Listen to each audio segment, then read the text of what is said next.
Y el día de hoy vamos a reflexionar acerca de lo que dice Hechos capítulo 2, versículos del 40 al 47, Hechos capítulo 2, versículos del 40 al 47, y la reflexión del día de hoy se titula La primera iglesia. Entonces dice Hechos 2, versículos 40 al 47.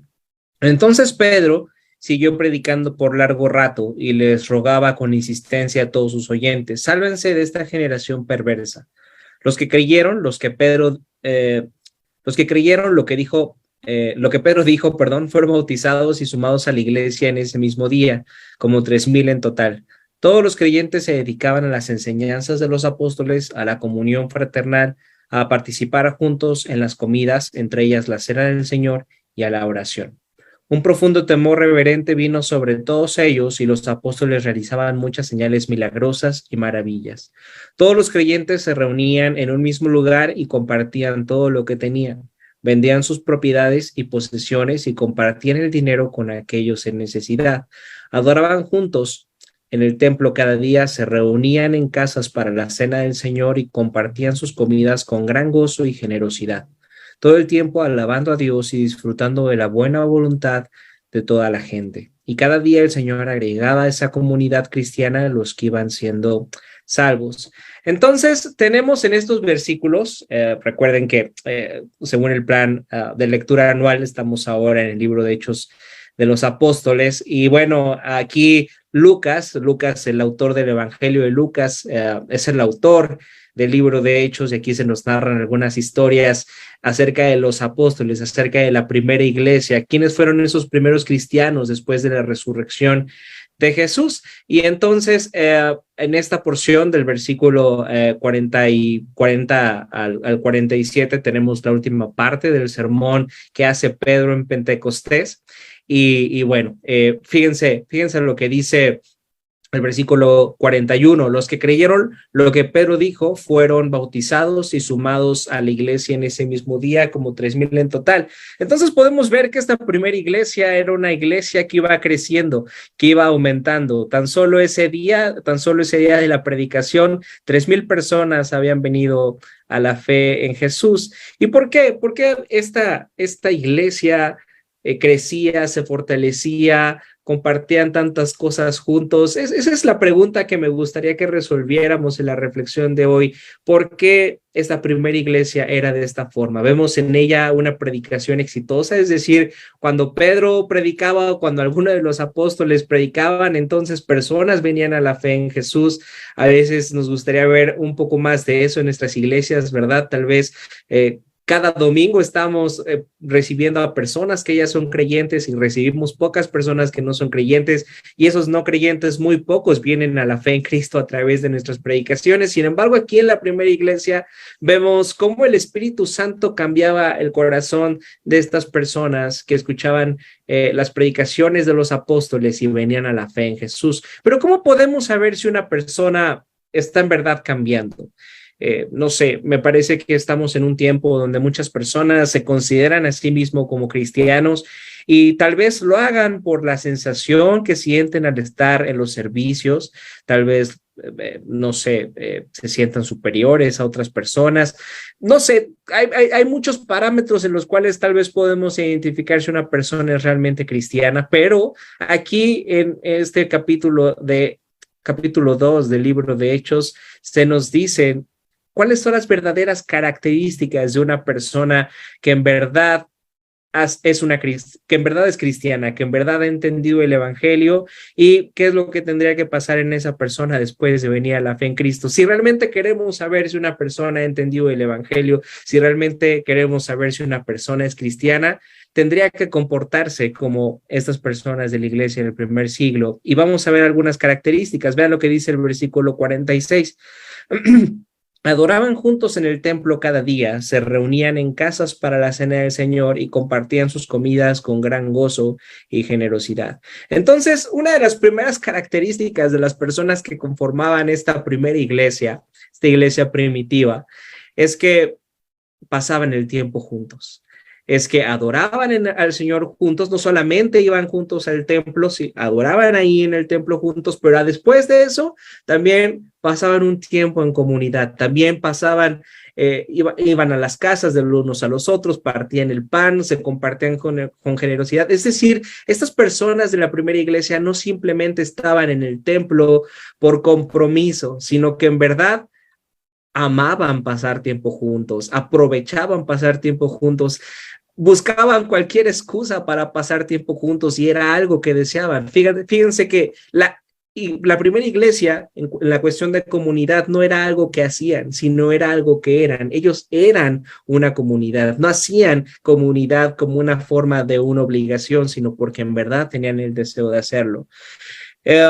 Y eso no significa, tal vez en estos días, vemos a muchas iglesias que piden a los miembros que ir todos los días de la semana a diferentes actividades y ahí tienen a los miembros de la iglesia toda la semana con diferentes servicios, con diferentes reuniones. No estamos hablando de eso, sino realmente pasar tiempo de calidad con los hermanos, sin que la iglesia promueva esos espacios. Muchas veces hermanos dicen, no, pues es que yo no paso tiempo con mis hermanos de la iglesia porque la iglesia no ha hecho esos grupos pequeños o porque la iglesia no ha abierto esos canales de comunicación. Sin embargo, ellos sí se adoraban, ellos sí se juntaban a adorar en el templo, perdón, pero después de que pasaban ese tiempo en el templo, después se reunían en sus casas, sin que la iglesia como tal crear esos canales de comunicación. Ellos anhelaban pasar tiempo juntos. Aquí la pregunta es, ¿realmente tú deseas pasar tiempo con tus hermanos o simplemente es algo que haces por compromiso? ¿Realmente tienes el deseo de pasar tiempo con las personas que comparten tu fe en Cristo, aunque sean personas diferentes? O tal vez te forzas a hacer eso, pero no es tanto porque lo desees, sino porque sientes culpa en tu corazón, tal vez de no anhelar eso. Necesitamos preguntarnos eso, si en verdad anhelamos pasar tiempo en comunidad, somos una comunidad como esta iglesia del primer siglo, o simplemente es porque me dice el predicador, me dice la Biblia que tengo que pasar una vida en comunidad, pero realmente yo no anhelo pasar esa vida en comunidad. Debemos de preguntarnos eso. Entonces, fíjense, un ejemplo de esto podría ser que a un bebé tú no le tienes que pedir que llore, ¿estás de acuerdo? No, yo no conozco a ninguna mamá que le diga a su hijo, a ver, llora, hijo, un rato, a ver. No, realmente el bebé llora porque tiene que llorar, porque así es la naturaleza del bebé, así se comunica el bebé. Y lo que nos está diciendo aquí Pedro en este sermón es que un cristiano es aquel que vive en comunidad. Si tú quieres distinguir a alguien que es cristiano o a alguien que no es cristiano, es que el cristiano va a ser que por su naturaleza va a vivir en comunidad. Pero ¿cómo es posible que podamos vivir en comunidad? ¿Cómo podemos explicar que esta primera iglesia vivía en comunidad? Y para responder a ello, me gustaría que reflexionáramos en al menos 4 preguntas. La primera es, ¿quiénes formaban parte de esta comunidad? La segunda, ¿qué hacían cuando estaban juntos? La tercera, ¿por qué estaban en comunidad? Y la cuarta, ¿cómo vivían en comunidad? ¿Quiénes formaban parte de esa comunidad? ¿Qué hacían cuando estaban juntos? ¿Por qué estaban en comunidad? ¿Y cómo vivían en comunidad? Entonces, ¿quiénes formaban parte de esta comunidad? ¿Quiénes eran estas personas que pasaban tanto tiempo juntos y que amaban hacerlo, que amaban pasar tiempo juntos? Tenemos que recordar que al inicio del capítulo 2, de hecho, se nos narra la historia de que estaban en el día de Pentecostés y en este día muchos judíos y gentiles de todas las naciones venían a Jerusalén, es decir, había diversidad. En el versículo 9 del capítulo 2, de hecho, se nos dice que había pardos, había medos, había elamitas, había judíos, había egipcios, había cretenses, había romanos, había árabes. Muchas veces cuando pensamos acerca de por qué los cristianos pasan tiempo juntos, muchos dicen, no, pues es que son personas religiosas, son personas que tienen un cierto tipo de comportamiento, cierto tipo de gustos, y entonces por eso les gusta pasar tanto tiempo en comunidad. Tal vez la religión en otras partes se vea como una cultura, es decir, si tú eres un romano, si tú naces en Italia, por ejemplo, es muy probable que tú te vuelvas un católico. Si tú naces en en algún país de Medio Oriente, es muy probable que tú seas un árabe. Si tú naces en un país de Occidente, es muy probable que tú abraces una religión cristiana. Si tú vives en Oriente, tal vez una religión oriental, budismo, todas esas prácticas, todas esas religiones. Entonces, la religión tiene que ver con la cultura donde tú naces. Sin embargo, aquí no pasaba eso. Aquí tenemos a personas de diferentes nacionalidades, con diferentes costumbres, con diferentes idiomas, con diferentes gustos, con diferentes formas de pensar. Y aún así, ellos pasaban el tiempo juntos. No solamente pasaban tiempo juntos, ellos amaban pasar tiempo juntos. Eso nos pasa a nosotros como iglesia. ¿Realmente anhelas pasar tiempo con tus hermanos? ¿Realmente amas pasar tiempo con tus hermanos? Fíjense, en la iglesia pasa algo similar. Realmente todos somos mexicanos, pero tenemos diferentes gustos, tenemos diferentes maneras de las que hemos sido educados. Y el Señor ahí nos junta en la iglesia con personas que tal vez no hubiéramos elegido pasar tiempo si hubiera sido nuestra decisión. Y el Señor nos pide que a través del amor que Él nos ha dado en Cristo podamos convivir con estas personas que probablemente sea algo complicado hacer. Y ahí está la iglesia del primer siglo, con personas de diferente nacionalidad, con personas con diferentes idiomas, con diferentes culturas, amando pasar tiempo juntos. Una de las razones por la que la iglesia cristiana creció tanto en el Imperio Romano es que los cristianos eran una comunidad inclusiva. Por ejemplo, los judíos solamente aceptaban a las personas que eran judíos de manera étnica y que seguían la ley de Moisés y que conocían acerca de la ley de Moisés. Los griegos eran personas elitistas. Teníamos diferentes tipos de griegos, ¿verdad? Tal vez los que estaban en Atenas únicamente aceptaban en su gremio a las personas inteligentes, a las personas que tenían buen conocimiento. Tal vez si tú estabas en otra región de Grecia como Esparta, pues tal vez tú ibas a ser aceptado si tenías conocimientos militares. Entonces vemos que hay diferentes tipos de comunidades que eran elitistas. Sin embargo, los cristianos aceptaban a personas. Los cristianos en el primer siglo incluían a los pobres. Los cristianos en el primer siglo incluían a las viudas, incluían a las mujeres. También en ese tiempo las mujeres eran despreciadas, no eran aceptadas y los cristianos las incluían. También incluían a los extranjeros. La pregunta es, ¿seguimos siendo ese tipo de comunidad el día de hoy?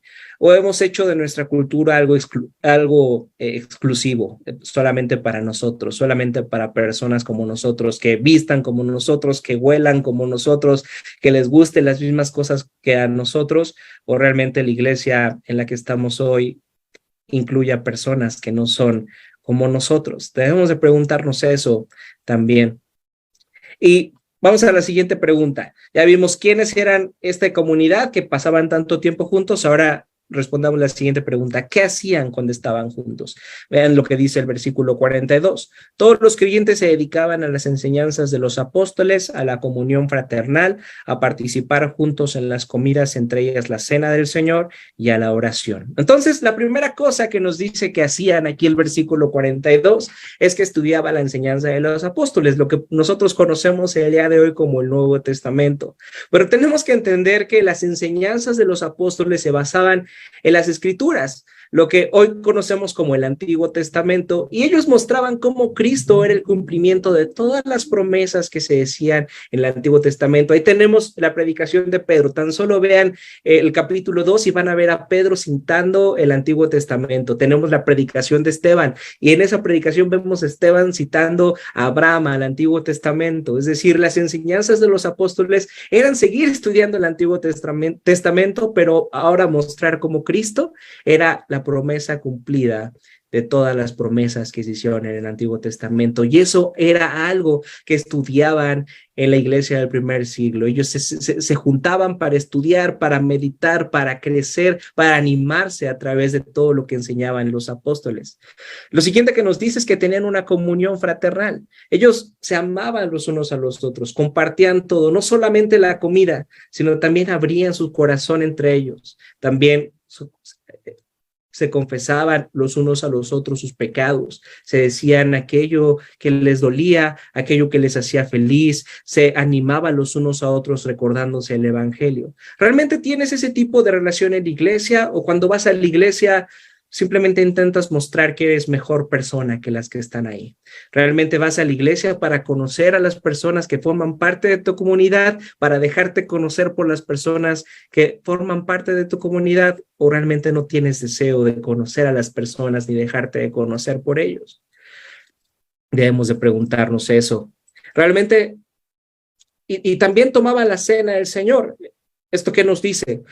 Ellos adoraban en comunidad, ellos recordaban la obra de Cristo en comunidad, partían el pan y recordaban la obra de Cristo a su favor. También se mantenían firmes en la oración. Fíjense que eso es algo que hacía la iglesia del primer siglo, se mantenían firmes orando unos por otros, por las necesidades, por las gratitudes de los demás, abrían su corazón, expresaban sus necesidades. Desde el primer siglo oraban. ¿Qué más tenemos que seguir haciéndolo nosotros ahora en este tiempo? Por eso tenemos este servicio de los miércoles, para orar unos por otros, para mostrar la comunión que tenemos los unos por los otros. No hay forma en que nosotros podamos hacer comunidad si no conocemos a las personas que forman parte de nuestra comunidad, y a través de las reuniones de oración nosotros podemos conocer las necesidades de esas personas. Por lo tanto, podemos conocer mejor a esas personas. La pregunta 3 es, ¿por qué estaban en comunidad? ¿Por qué estaban en comunidad? Fíjense lo que dice el versículo 44. Todos los creyentes se reunían en un mismo lugar, compartían todo lo que tenían, vendían sus propiedades y posesiones y compartían el dinero con aquellos en necesidad. Entonces, ellos, al entender la obra de Cristo en su favor, ellos vendían sus propiedades si era necesario. Si veían a alguien con necesidad, vendían propiedades para poder cubrir las necesidades. Es decir, en esta primera iglesia no había cristianos pobres, porque los que más tenían no ponían su confianza en sus bienes, vendían sus bienes y los daban a aquellas personas que más lo necesitaban, y entonces de esta manera ellos podían vivir de esta manera generosa. Fíjense que los cristianos del primer siglo no realizaban cultos de evangelización. Ellos mostraban el evangelio en su forma de vivir. A través de su forma de vivir, mostraban el evangelio. Eran una bendición para las personas a su alrededor. Es decir, su forma de vivir era atractiva para las demás personas a su alrededor, y se acercaban, les llamaba la atención. ¿Por qué ellos son tan diferentes? ¿Por qué ellos están vendiendo sus bienes? ¿Por qué ellos les gusta pasar tanto tiempo en comunidad? ¿Por qué? ¿Por qué? ¿Por qué? Entonces se acercaban, y entonces ellos tenían la oportunidad de decirles por qué. Y esto hacía, como dice el final del versículo 47, que más personas se fueron uniendo, y las personas que habrían de ser salvos formaban parte de esta comunidad. Pero ¿qué era lo que los llevaba a vivir de esta forma? Vean lo que dice el versículo 43. Dice, un profundo temor reverente vino sobre todos ellos, y los apóstoles realizaban muchas señales milagrosas y maravillas. Entonces ellos, al meditar las enseñanzas de los apóstoles, al tomar la cena del Señor y orar, recordaban la obra de Cristo a su favor. Y la obra de Cristo a su favor les recordaban algo. Les recordaba que ellos eran más amados de lo que podían imaginar. Recordaban que sus pecados eran perdonados y que Dios mismo había venido en la persona de Jesús a servirlos, a hacer lo que ellos no podían hacer. Recuerden lo que dice el Salmo 130, versículo 4. Pero en ti se haya perdón, por eso debes de ser temido. Cuando comprendemos que Dios quiere perdonarnos, que Dios desea amarnos, que Dios desea servirnos y que desea pasar una eternidad a nuestro lado, lo único que tiene que surgir en nuestros corazones es un temor reverente hacia el Señor. No es un temor de miedo, es un temor de maravillarnos acerca de el amor que Él nos tiene. Y un verdadero cambio de vida surge de un temor reverente hacia Dios. Surge de recordar a cada instante lo que Él hizo por nosotros. Y esto nos dice que podemos hacer señales milagrosas y maravillas. Tal vez no tenemos los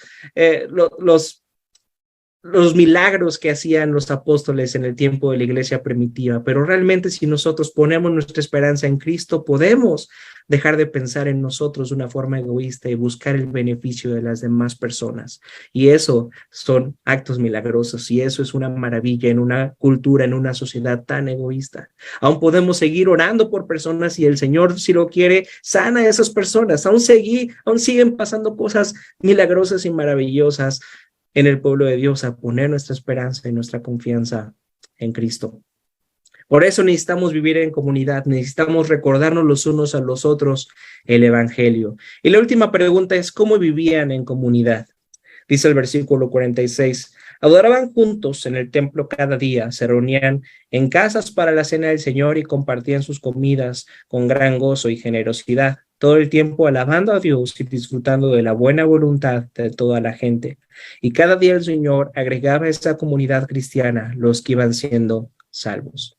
Entonces dice el versículo 47 que todo el tiempo alababan a Dios. Y eso es lo que hacían cuando estudiaban las enseñanzas de los apóstoles. Eso es lo que hacían cuando se amaban los unos a los otros. Eso es lo que hacían cuando oraban. Eso es lo que hacían cuando evangelizaban a través de su testimonio de vida.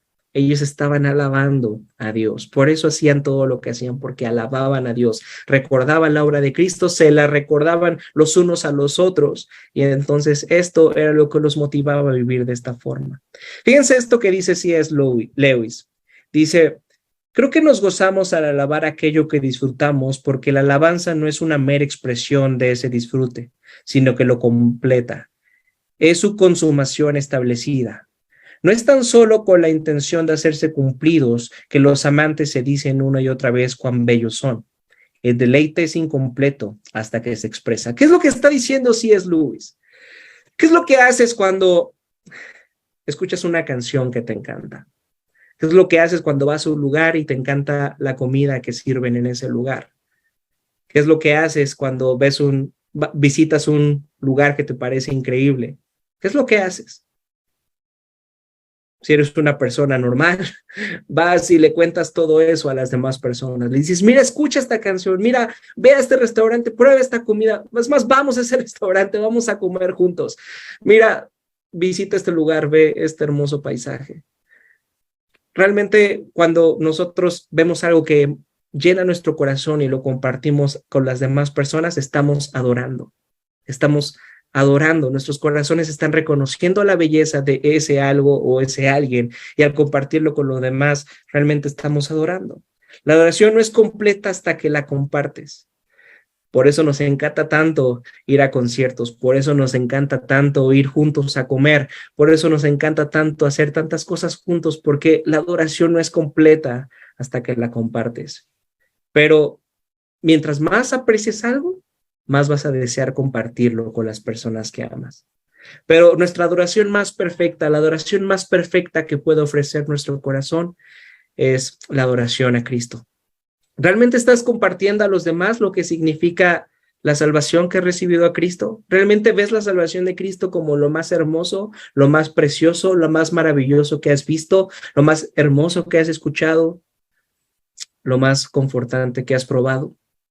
Si eso es así, entonces desearás compartir esto con las demás personas a través de tu vida, a través de dejar el egoísmo. Oremos eso, que podamos centrarnos en aquel que fue roto por nosotros para que nuestras relaciones personales pudieran ser sanadas, para que nuestras relaciones rotas pudieran ser sanadas.